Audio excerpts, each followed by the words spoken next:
Olá, pessoal, tudo bem? Sejam todos bem-vindos.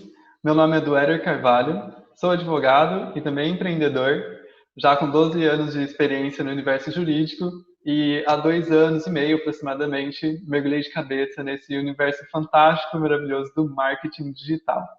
E a pedido da professora Jéssica, eu vim aqui hoje para falar um pouquinho sobre esse assunto para vocês, um pouquinho sobre o marketing digital para escritórios de advocacia.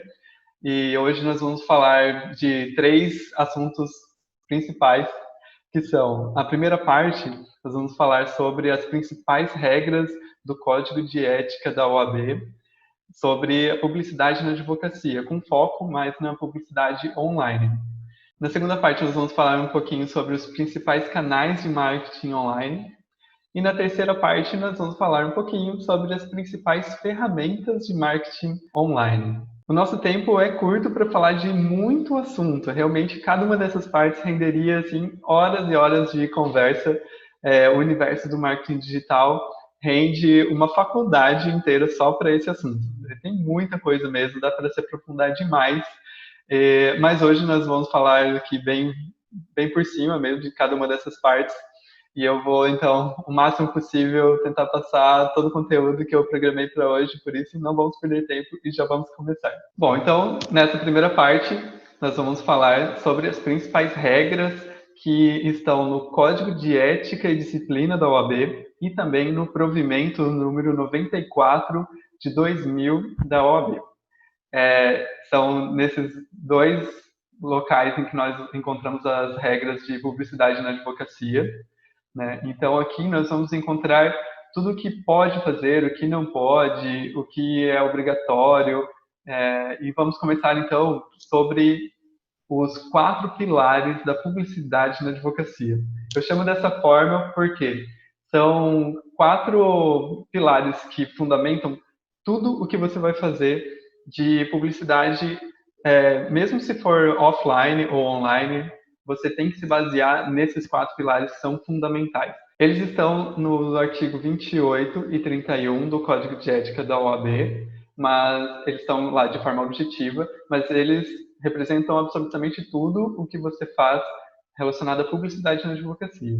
Os 4 pilares são a descrição, a moderação, a sobriedade e o caráter informativo.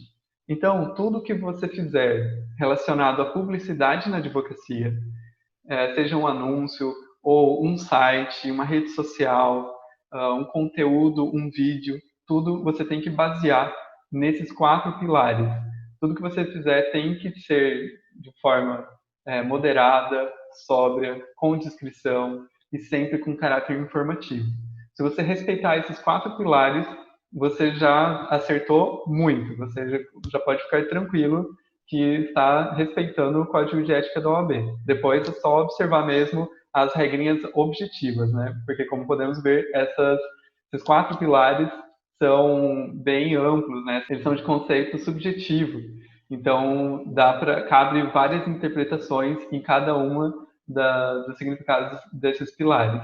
Ótimo, então nós já sabemos quais são os 4 pilares que nós sempre temos que respeitar em tudo que fizermos relacionado à publicidade na advocacia. Mas vamos responder. Pode fazer anúncio na internet? O advogado pode fazer anúncio na internet? Será que tem disposição falando disso? Tem sim. Lá nos artigos 1º, 2º, 3º, a linha C e 5º, a linha A do provimento 94 de 2000 da OAB. Nesses dispositivos, nós encontramos o seguinte. No artigo 1º, ele diz o seguinte: é permitida a publicidade informativa do advogado e da sociedade de advogados. No artigo 2º, ele continua: entende-se por publicidade informativa? Aí, em todas as alíneas, ele diz o que é que se entende por publicidade informativa. Nós não vamos listar aqui, porque são várias coisas, mas depois a gente vai ver um pouquinho delas ali nas próximas etapas. No artigo 5º, ele traz: são admitidos como veículos de informação publicitária na advocacia, a linha a internet, fax, correio eletrônico, que é o e-mail, e outros meios de comunicação semelhantes. Então, nesse artigo 5º, onde ele diz quais são os veículos de informação em que o advogado pode fazer a publicidade, ele já traz logo na linha A que é permitido utilizar a internet, assim mesmo de forma bem ampla. Claro que quando foi editado e foi criado esse artigo com esse inciso, não se tinha ideia ainda do quão amplo e quantas ferramentas a internet poderia oferecer. Por isso que, atualmente, há uma nova discussão sobre quais as ferramentas são úteis e que podem ser utilizadas pelos advogados para não ferir o código de ética. Já no artigo 3º, ele diz o seguinte: são meios lícitos de publicidade na advocacia. Aí lá na linha C diz: o anúncio do escritório em listas de telefone e análogas. Eu trouxe isso aqui para fazer justamente uma analogia com vocês. A lista telefônica, eu duvido que alguém aqui utilize, porque eu não vejo uma lista telefônica desde o começo dos anos 2000. Eu nem sei se existe mais isso, né? Eu acho que não existe mais. Mas antigamente, nos anos 90, comecinho dos anos 2000, ainda eu acho que existia um pouquinho, era todo mundo tinha uma lista telefônica em casa ou na empresa, tinha uma lista telefônica que era realmente um livrão bem grosso com todos os telefones da cidade e telefone e nome de quem era o proprietário daquela linha. E nessas listas telefônicas tinha uma parte dela que as páginas eram amarelas. Naquelas partes, nessas páginas amarelas, as empresas pagavam para colocar o telefone dela em destaque ali. E esse artigo 3º, ele permite justamente isso, que é permitido, é lícito a publicidade da advocacia como um anúncio nas listas telefônicas. Ou seja, era permitido o advogado pagar para aparecer na página amarela das listas telefônicas. Mas por que isso é relevante hoje se as listas telefônicas não existem mais? Porque hoje o que substituiu a lista telefônica é o Google. Né? O Google, quando você quer achar o telefone de alguém, o endereço de alguém, você, obviamente, pega o seu celular e digita lá o nome. Tipo, telefone do cartório X. O Google vai te mostrar o telefone. Então, ninguém mais usa a lista telefônica porque é muito fácil você pesquisar no Google. E ali, no final desse artigo 3º, linha C, ele diz listas telefônicas e análogas. Então, entende-se que o Google é a versão moderna, como uma analogia, das listas telefônicas.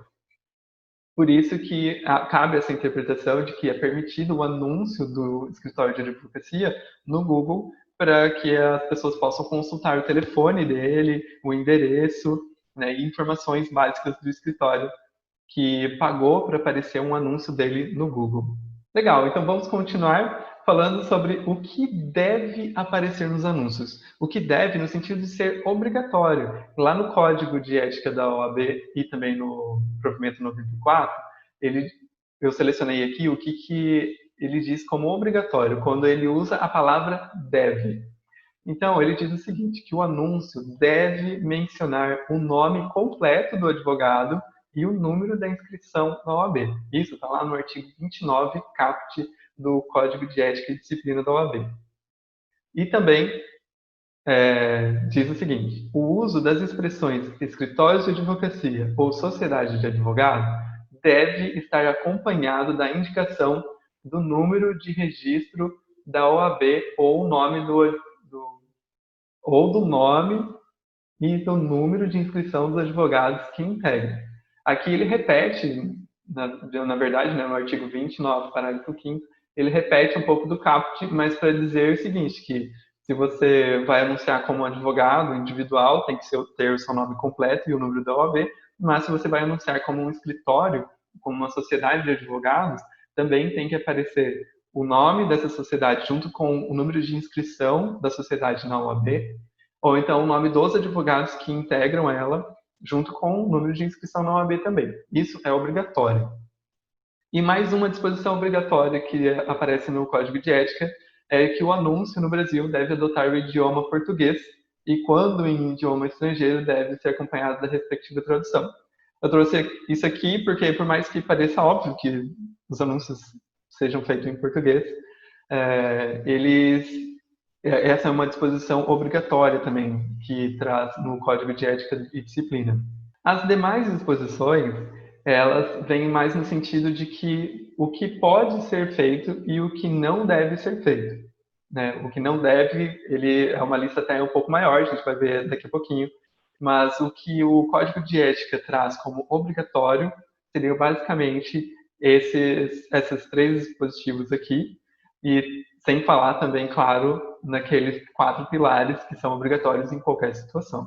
Dando sequência, então, vamos falar um pouquinho do que pode aparecer nos anúncios. Gente, o que pode aparecer são muitas coisas, né? Muitas coisas. Mas hoje nós vamos falar aqui um pouquinho das principais regras, né? Não vou nem falar de todas essas que eu selecionei. Eu convido vocês a lerem esses artigos que eu vou mencionar aqui, mas eu trouxe algumas das principais do que você pode utilizar nos anúncios para escritórios de advocacia. No artigo 29 do Código de Ética, diz o seguinte, que pode fazer referência a títulos. Por exemplo, se é doutor em direito, mestre, né, mas sempre títulos relacionados ao universo do direito. Se você é doutor em educação física, por exemplo, não pode mencionar o seu doutorado no anúncio de advocacia. Pode fazer referência a qualificações profissionais, sempre também do universo do direito, especialidades, que são os ramos do direito, né? Você pode dizer qual é o ramo do direito que você atua com preferência ou então com especialização. O endereço do seu escritório, o local de atendimento, horários do expediente, meios de comunicação, por exemplo, WhatsApp, telefone, e-mail. No artigo 2º do provimento 94, diz que pode aparecer a identificação pessoal e curricular do advogado ou da sociedade de advogados. Então, no seu site pode ter o seu currículo. O endereço do escritório, repetiu aqui novamente essa regra. Informações também dos canais de comunicação, como e-mail, telefone. E também as áreas ou matérias jurídicas de exercício preferencial. Aqui nesse artigo 2º é interessante que ele usa essa palavra as matérias jurídicas de exercício preferencial, porque muitas vezes o advogado não é especialista, com título de especialista em uma matéria, mas ele atua preferencialmente numa área específica. Então ele pode dizer que ele é especializado nessa área porque ele só atua nessa área específica, né? Uma área preferencial de atuação dele, e ele pode informar isso. Outra coisa que pode fazer o artigo 3º do provimento 94 diz que pode aparecer divulgação das informações objetivas relacionadas ao advogado, à sociedade de advogados, com modicidade nos meios de comunicação escrita e eletrônica. Aqui ele abre também um pouco para o subjetivo, né? Ele cabe várias interpretações nesse artigo, mas ele, juntando esse dispositivo com aqueles 4 pilares que a gente falou antes, dá para você formar mais uma segurança sobre o que você vai publicar como um anúncio ou como um conteúdo de blog ou de rede social, se baseando nesse artigo 3º, porque você vai criar um conteúdo com informações objetivas sobre você como advogado ou da sua sociedade de advogados, mas sempre respeitando aqueles 4 pilares, né? Tanto é que aqui nesse artigo ele repete com modicidade e nos meios de comunicação escrita e eletrônica. Por fim, nós vamos falar do que não pode fazer. De forma objetiva, o Código de Ética e o Provimento 94 traz algumas listas do que não pode fazer, o que é realmente proibido pelo Código de Ética. Mas são muitas coisas, por isso que hoje nós vamos falar só das principais regras, tá bom? Por exemplo, no artigo 4º do provimento 94, tem lá várias disposições do que não pode fazer, mas eu trouxe aqui algumas delas, algumas principais. Por exemplo, não pode mencionar quem são os seus clientes, ou então quais são os processos, demandas sobre o seu patrocínio. Sabe que alguns sites de outras empresas mostram lá, quem são nossos clientes? Empresa tal, empresa tal, empresa tal. E isso o advogado não pode fazer. Também não pode fazer referência direta ou indireta a qualquer cargo ou função pública ou relação de emprego e patrocínio que tenha exercido.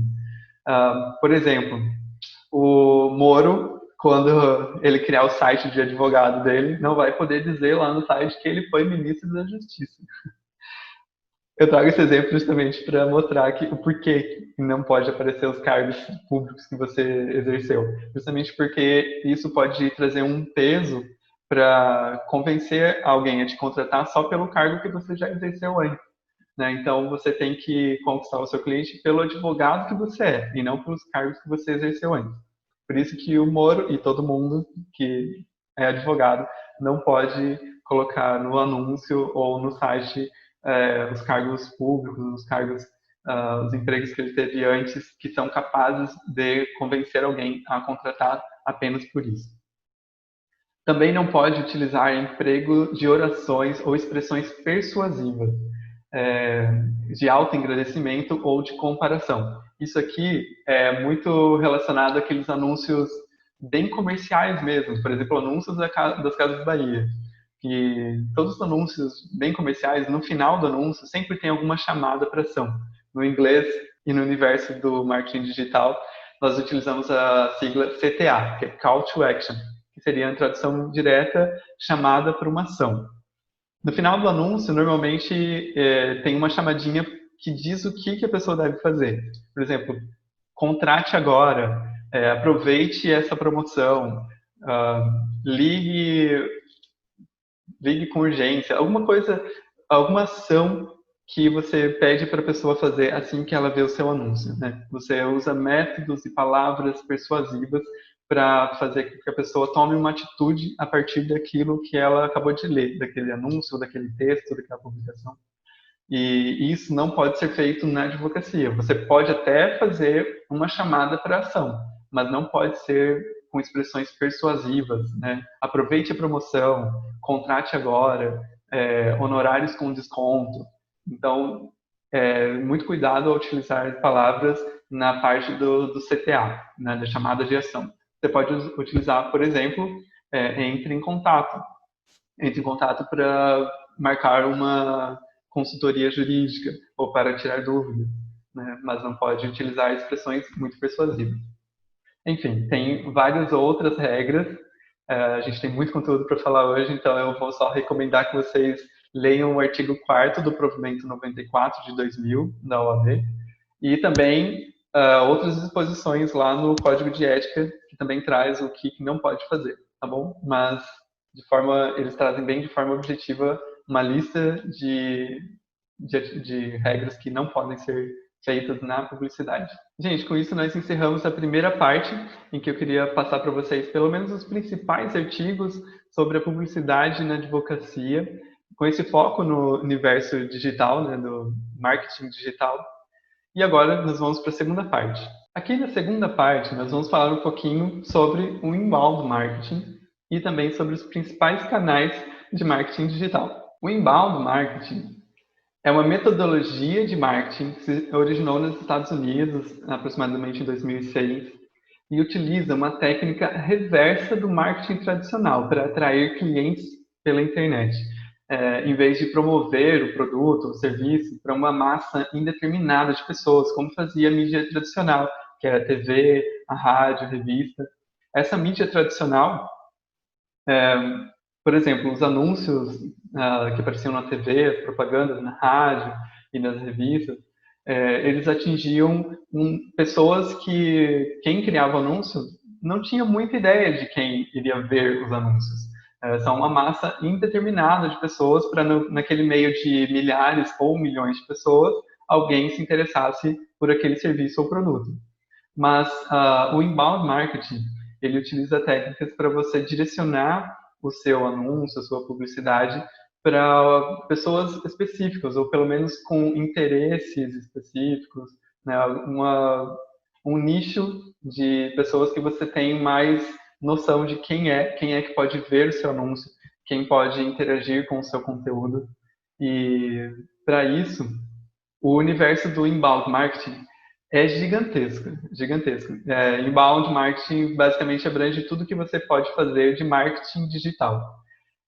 Mas para a gente não falar aqui durante 5 horas sobre inbound marketing, Vou apenas trazer uma ideia geral de como você utiliza o inbound marketing na advocacia.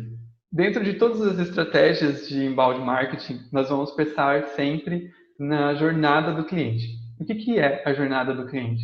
São as várias etapas que uma pessoa passa desde quando ela ainda não conhece sobre o problema que ela tem ou sobre o sonho que ela quer desejar. Às vezes ela nem sabe que tem um problema, até as próximas etapas em que ela descobre o problema, descobre a solução para esse problema, descobre quem é que resolve e aí então decide contratar ou comprar um produto que resolva aquele problema que ela descobriu lá atrás. Então, tudo isso é uma jornada que o cliente passa. Em todas essas etapas, é possível nós traçarmos estratégias de marketing para alcançar pessoas em cada uma das etapas.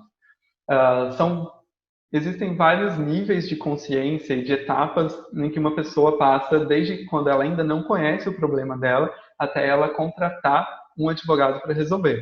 Mas eu trouxe aqui as 3 principais etapas, que são a etapa de aprendizado e descoberta, quando a pessoa ainda não sabe que ela tem um problema ou que ela que ela quer realizar um desejo, um sonho. E nessa etapa aqui, nós podemos pensar em estratégias de marketing, em pensar, por exemplo, em conteúdos para o sua rede social, ou conteúdo para o seu blog, no seu site, ou então em palavras-chave para o seu anúncio, pensado justamente para essas pessoas que estão aqui, que elas ainda não descobriram o problema delas, ou que elas estão aprendendo sobre essa situação, esse problema, ou esse desejo que elas têm. Então, você vai direcionar publicações para essas pessoas especificamente. Depois, essas pessoas que estão nessa etapa, elas vão descobrir qual é o problema delas e elas vão começar a considerar a solução. Qual é a solução para esse meu problema? Finalmente descobri que eu tenho um problema ou descobri que eu quero realizar um sonho específico. Mas como que eu vou fazer isso? Como que eu resolvo esse problema? Então, nessa etapa, vamos construir publicações, seja em redes sociais ou em site, ou criar anúncios pensados para as pessoas que estão nessa etapa. É sempre bom considerar que existem pessoas que já estejam conscientes do problema que ela tem, mas elas ainda não sabem como resolver. Então, aqui nós vamos explicar como resolver. E, mais adiante, a pessoa pode já descobrir como resolver o problema dela, né? O que eu posso fazer para resolver essa situação que está me incomodando, ou para alcançar esse sonho que eu quero realizar. E ela já sabe qual é a solução. Ela já sabe, por exemplo, que ela precisa contratar um advogado para resolver aquele problema dela, ou para entrar com uma ação, ou para fazer uma negociação.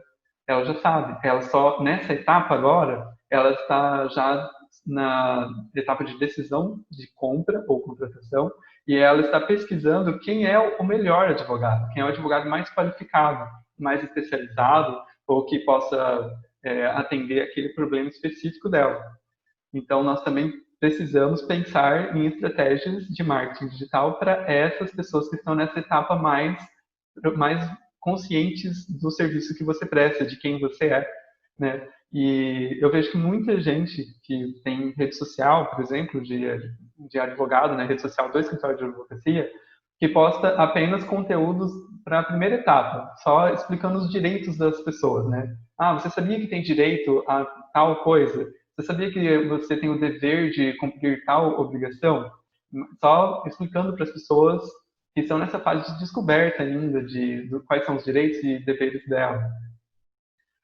Ou então que só fala do escritório, a pessoa que só trabalha com as pessoas que estão na parte de pesquisando qual é o melhor escritório, quem é o melhor advogado, né, que fazem só publicações para essa etapa final aqui, em que a pessoa já está decidindo quem é que ela vai contratar. Mas a melhor estratégia de marketing digital é unir essas 3 etapas. Você publica no seu Instagram ou no seu blog, no seu site, ou cria anúncios para cada uma das etapas, até mesmo para a mesma pessoa que chegou aqui na primeira etapa, descobrindo um direito que ela tem, ela mesma possa evoluir para a segunda etapa e descobrir qual é a solução, e ela mesma já pode começar a considerar contratar você, porque você foi quem explicou para ela sobre o direito, que explicou qual é a situação, e que está mostrando para ela que você atua justamente nessa área, que você é qualificado para atender a pessoa que está com aquele problema específico. Então, tudo que você fizer na internet relacionado ao marketing do seu escritório, você tem que considerar essas 3 etapas, pelo menos essas 3 etapas do seu cliente, da jornada do seu cliente. Isso vai facilitar muito a sua vida, você vai saber o que você vai postar, o que você vai criar de anúncios, e vai conduzir o seu prospecto para o fechamento de um contrato, né? Mesmo com todas aquelas regras do código de ética, respeitando todas aquelas regras, você consegue mostrar todas essas etapas para o seu cliente e conduzir ele para uma contratação. E quais são, então, os principais canais que eu posso utilizar essas estratégias? Os principais canais são um site próprio ou as redes sociais. No seu site próprio, existem basicamente, né, existem vários tipos de site, mas basicamente eu trouxe aqui os principais tipos de site. Existe o site cartão de visita, que é aquele site em que traz apenas informações institucionais, informações básicas do seu escritório ou sobre você, por exemplo, quem é você, o seu número de OAB, onde você atende, o seu endereço, o seu telefone de contato, e não passa muito dessas informações institucionais, né? Você não cria um conteúdo para o seu site, você não publica vídeos, é só mesmo um site com informações sobre o seu escritório de advocacia. Também tem o site, que é o site produtor de conteúdo relevante, né? Eu gosto de trazer essa palavra aqui, relevante, para dizer que não é aquele conteúdo que foi repostado, né? Não é um reprodutor de conteúdo também, é um produtor. Você vai criar o seu próprio conteúdo exclusivo e que seja relevante para as pessoas que visitam o seu site. Por que isso? Porque criar conteúdos é uma forma de atrair as pessoas. As pessoas podem chegar no seu site por meio dos seus conteúdos, né? Especialmente a pessoa que não te conhece. Porque quem não te conhece, se você tem um site cartão de visitas, quem não te conhece nunca vai chegar no seu site, porque só chega no seu site quem sabe o seu nome, quem sabe o seu telefone, ou quem está pesquisando justamente sobre você na internet. Mas você não vai conseguir atrair aquelas pessoas que estão pesquisando sobre um problema específico, se você tem um site cartão de visitas. Mas se você tem um site que produz conteúdo exclusivo e bem relevante, você vai acabar recebendo vários cliques no seu site de pessoas que estão procurando resolver algumas dúvidas, né? Tirar dúvidas na internet. Hoje em dia todo mundo tira dúvidas antes de contratar alguém, né? Até mesmo para passar por aquelas etapas lá do inbound marketing que eu falei para vocês. Então é essencial você sair de um site cartão de visitas para um site produtor de conteúdo relevante. Outro modelo de site, ou pelo menos uma parte do seu site, pode ser o que chamamos de landing page, ou página de destino. O que é isso? A landing page é a página que a pessoa chega quando ela clica num anúncio, por exemplo. A pessoa clica num anúncio no Google e ela é direcionada para alguma página de um site. E você pode pensar nessa página como uma página específica para aquele anúncio específico. Se a pessoa está pesquisando, por exemplo, divórcio, como fazer um divórcio, ela quer chegar numa página em que explica justamente aquela dúvida dela. Então, você pode direcionar ela não necessariamente para um conteúdo sobre divórcio, não necessariamente. Você pode direcionar ela para uma landing page em que fala sobre o divórcio, mas também fala sobre o seu escritório.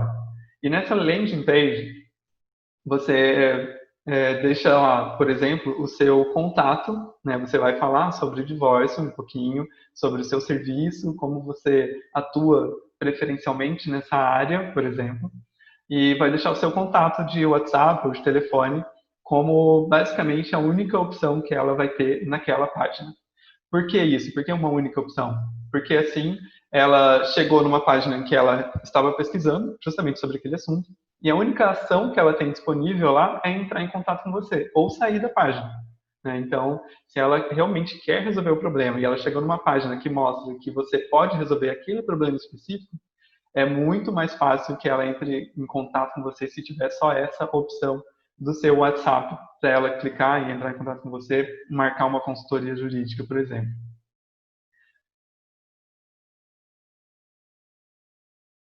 Outros canais outros dos principais canais para a gente fazer marketing digital são as redes sociais. Todo mundo já sabe disso, né? Muita gente já tem é, rede social do escritório, Instagram, Facebook. Mas queria perguntar para vocês, quais são as melhores redes sociais para você para você publicar conteúdo sobre o seu escritório de advocacia? Alguém sabe responder essa pergunta? Será que é um Instagram, uma rede social que, né, é gigantesca, tem milhões e milhões de usuários? Ou então seria o Facebook, que também é outra rede dominante, muito grande, ou o LinkedIn? Qual será a melhor rede social? A resposta está aqui, ó. É onde o seu cliente estiver. Você precisa conhecer o seu cliente, quem é o seu cliente ideal, né? Onde ele costuma acessar, qual é a rede social que ele mais utiliza. Porque se você tem muitos recursos, você tem um recurso financeiro grande para investir na internet, você pode criar um perfil em cada uma das redes sociais e pagar uma equipe para alimentar essas redes sociais constantemente. Mas se você é um escritório pequeno ou mesmo autônomo, é muito difícil você alimentar várias redes sociais e acabar descobrindo que na maioria delas o seu cliente nem te contrata por lá, não vê o seu conteúdo, né? Então você pode direcionar os seus esforços e alimentar uma rede social específica em que a maioria dos seus clientes está lá. Se o seu cliente serão empresas, né? Se você vai trabalhar com direito empresarial ou direito trabalhista, o seu cliente pode estar, por exemplo, no LinkedIn. Então, por que eu vou criar um perfil no Instagram e ficar alimentando o Instagram todos os dias com postagens e stories e reels, se o meu cliente está lá no LinkedIn, né? Então, eu tenho que direcionar os meus esforços para a rede social em que o meu cliente está. Pensem nisso sempre que vocês pensarem em criar uma rede social profissional. Legal, gente. Estamos agora indo para a terceira parte. Nessa segunda parte falamos um pouquinho sobre os principais canais. Não deu para se aprofundar muito, mas eu espero que vocês tenham tido pelo menos uma visão geral, assim, da onde vocês podem, pelo menos, partir, né? Onde começar, qual é o tipo de site mais adequado, por exemplo. E agora, na terceira parte, nós vamos falar um pouquinho sobre as principais ferramentas para você atrair os clientes para a sua rede social ou para o seu site. Aqui na terceira parte, então, vamos falar dessas principais ferramentas de marketing digital. E aqui nós temos as três principais, na verdade. Existem várias outras, mas as três principais que gostaria de falar com vocês são o Google Ads, o Facebook Ads e as técnicas de SEO. O Google Ads, ele é uma ferramenta de anúncios no Google. O Google é a maior rede de pesquisa do mundo, né? Ele recebe 3 bilhões e meio de pesquisa por dia. 3 bilhões e meio. É muita gente pesquisando todos os dias. O Google é o mais utilizado para isso e ele também é uma rede gigantesca de anúncios, né? Não só os anúncios na rede de pesquisa, que são aqueles anúncios que aparecem quando você pesquisa sobre algum assunto, mas também os anúncios que aparecem quando você entra em algum site, né? Você entra, por exemplo, lá no G1 para ver uma notícia e em volta da sua notícia você está lendo, tem um monte de anúncios de diferentes tipos lá, dependendo dos seus interesses, do que você já pesquisou antes. Essa é a rede de display do Google, né? Que aparecem anúncios quando você não está pesquisando sobre isso. Então, como eu disse, na rede de pesquisa, o Google vai mostrar os anúncios só quando você pesquisar sobre um determinado assunto. Se você pesquisou sobre celular, as 3 primeiras colocações ali das respostas, você já sabe, vão ser anúncios sobre celular. Depois vem os resultados orgânicos, né? Aqueles sites que não pagaram para aparecer ali, mas que são relevantes. E também existem os anúncios da rede de display, que são esses que aparecem nos sites, em volta, como banners. E além deles, Existem anúncios no Google também que são direcionados para o YouTube, que são aqueles videozinhos que aparecem no início de cada um dos vídeos que você quer ver no YouTube. Aparece aqueles 5 segundos lá para você ter que ver para pular. E também tem na rede de shopping e várias outras redes. O Google é uma ferramenta de anúncios gigantesca mesmo, tem várias opções, anúncios em aplicativos, por exemplo. Mas nós vamos direcionar os anúncios preferencialmente para a rede de pesquisa. Na verdade, eu recomendo que utilize só a rede de pesquisa quando for fazer anúncios para advocacia. Por quê? O seu anúncio só vai aparecer para quem está pesquisando sobre advocacia. A pessoa quer encontrar um advogado na cidade dela, então ela digita advogado em tal lugar. E aí o seu anúncio aparece. Se você fosse anunciar na rede de display, o seu anúncio iria aparecer para pessoas que não estão procurando advogados, que não estão interessados em nenhum assunto sobre advocacia, e você está lá aparecendo para ela. Então, isso seria mais parecido com uma panfletagem, né? Se fosse comparar, fazer uma analogia com a vida no mundo físico, seria a mesma coisa que alguém estivesse distribuindo panfletos do seu escritório na praça, ou então a mesma coisa que você criasse um outdoor do seu escritório em uma via movimentada, e isso não pode fazer de acordo com o código de ética. Então, por isso que os anúncios na rede de display eu recomendo não fazer para não infringir o código de ética. Direcionar anúncios com todas aquelas regras lá do código de ética somente para a rede de pesquisa. Tudo bem? Assim, o seu anúncio só aparece para quem está realmente atrás desse tipo de informação. Os anúncios no Facebook Ads, né, que é a ferramenta de anúncios do Facebook e do Instagram, e também do Messenger do Facebook, ele é muito mais parecido com a rede de display do Google. Por quê? Ele não necessariamente vai aparecer para as pessoas que estão pesquisando sobre um assunto específico. Né? É muito difícil alguém entrar no Instagram e procurar um advogado lá para contratar um serviço de advogado. Pode até existir, mas eu acho que é muito difícil. Normalmente as pessoas entram no Facebook ou no Instagram para se divertir, passar um tempo ou para aprender, né? Sair de canais que ensinam algumas coisas, mas dificilmente ela entra para contratar um advogado ou para pesquisar sobre um serviço de advocacia. Então, assim, existem tribunais de ética da OAB, por exemplo, de São Paulo, o Tribunal de Ética da Bahia, que já se posicionaram de forma bem clara de que permitem anúncios no Facebook Ads, né, impulsionar publicidade no Facebook Ads. Mas todos os anúncios também têm que seguir aquelas regras do Código de Ética e alguns não, a maioria dos tribunais de ética do Brasil ainda não se posicionaram de forma clara sobre autorizar anúncios no Facebook e no Instagram. Então, é uma zona meio insegura para quem não quer se arriscar em relação às disposições do Código de Ética. Então, fiquem sempre atentos ao que o Tribunal de Ética da sua região estiver já decidindo sobre o impulsionamento de anúncios e de conteúdos no Facebook e Instagram, tudo bem? Fiquem atentos nisso para não correr o risco de fazer, por exemplo, panfletagem online.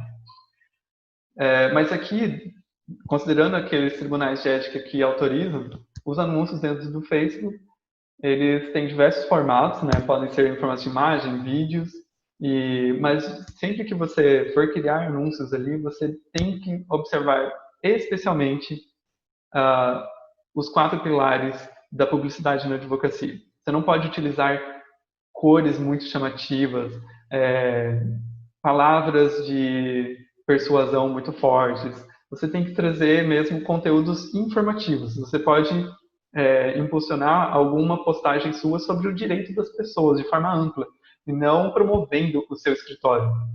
Não dizendo que o seu escritório é o mais especialista naquela área, você é o melhor advogado para falar sobre aquele assunto. Não, você só informa as pessoas sobre os direitos, ou informa as pessoas sobre uma determinada solução para um problema, né? Mas sempre observando o código de ética. E o SEO é uma técnica, na verdade, Ele não é uma ferramenta específica como o Google Ads, que é você entra lá no site do Google Ads, ou o Facebook Ads, que você entra lá no site de anúncios do Facebook. O SEO são técnicas, na verdade, é uma reunião de técnicas. Ela é sigla para Search Engine Optimization, que significa otimização para mecanismos de busca. E são técnicas aplicáveis nos sites e nos conteúdos publicados para aumentar as chances de aparecer nas primeiras colocações nos resultados de busca, sem necessidade de pagar por isso, né? Sem necessidade de impulsionar como um anúncio. Nós chamamos esses de resultados orgânicos. Sabe quando você faz uma pesquisa no Google, normalmente no Google, né? Mas você faz uma pesquisa na internet e logo abaixo dos anúncios, né, que aparecem como resultado de pesquisa, aparecem sites que estão ali bem colocados, né, na primeira posição dos resultados que não são anúncios. E todos os sites, os 10 sites ali daquela primeira página, todos eles o Google trouxe para você naquela posição, porque o Google entendeu que eles podem resolver aquela sua dúvida, né? Se você está pesquisando sobre algum determinado assunto, o Google entendeu que aqueles sites são os mais relevantes para você. E o Google, através dos anos, evoluindo cada vez mais os seus robozinhos, né? A sua forma de identificar os sites e verificar se o site realmente é relevante ou não. Ele vem cada vez mais aprimorando essas técnicas para trazer para as pessoas aquilo que realmente é relevante, que realmente vai solucionar no primeiro site que você clicar aquilo que você estava buscando. E existem técnicas para você mostrar para o Google que o seu conteúdo é relevante, para então tentar fazer com que o Google leve o seu site como um resultado relevante logo lá na primeira página. Né? Existem muitas técnicas do SEO, muitas técnicas mesmo. Técnicas de palavras-chave, por exemplo, você vai criar um texto de blog, né, um conteúdo escrito, então você vai pensar em palavras-chave que são muito relevantes para um determinado tipo de pessoas que faz aquele determinado tipo de pesquisa, né, e você vai utilizar essas palavras-chave no seu texto em várias posições diferentes, no título, em negrito, vai falar dela de várias formas diferentes, e tudo isso para o Google entender que a pessoa que utilizou aquela palavra-chave na pesquisa dela pode se interessar por aquele conteúdo que você escreveu com aquela palavra-chave.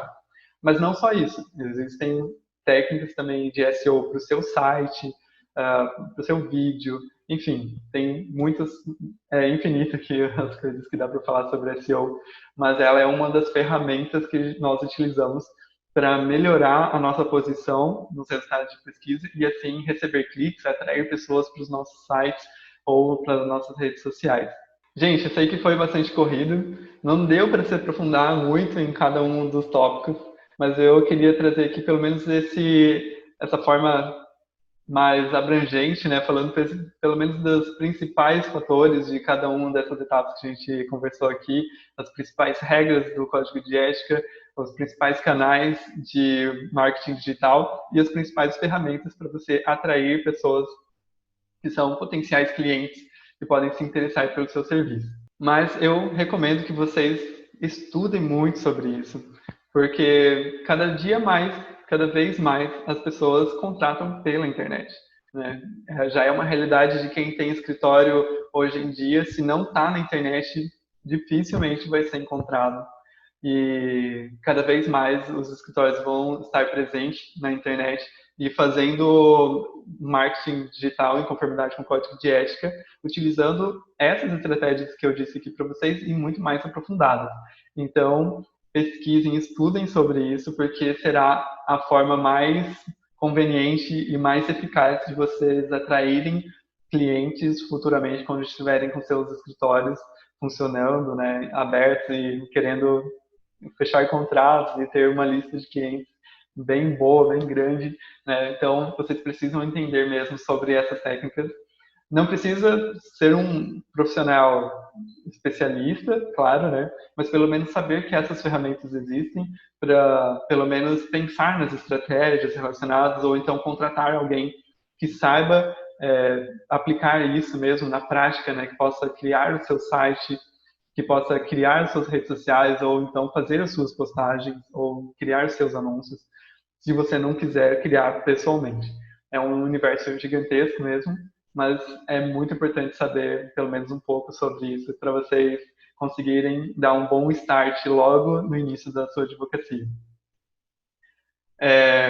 Muito obrigado pela atenção de vocês, então, até aqui.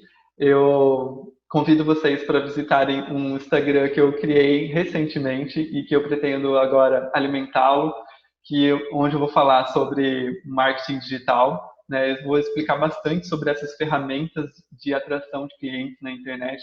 Vou falar muito sobre o Google Ads, o Facebook Ads, sobre técnicas de SEO, sobre estratégias desse caminho que o cliente faz desde quando ele ainda não conhece o problema até contratar um advogado.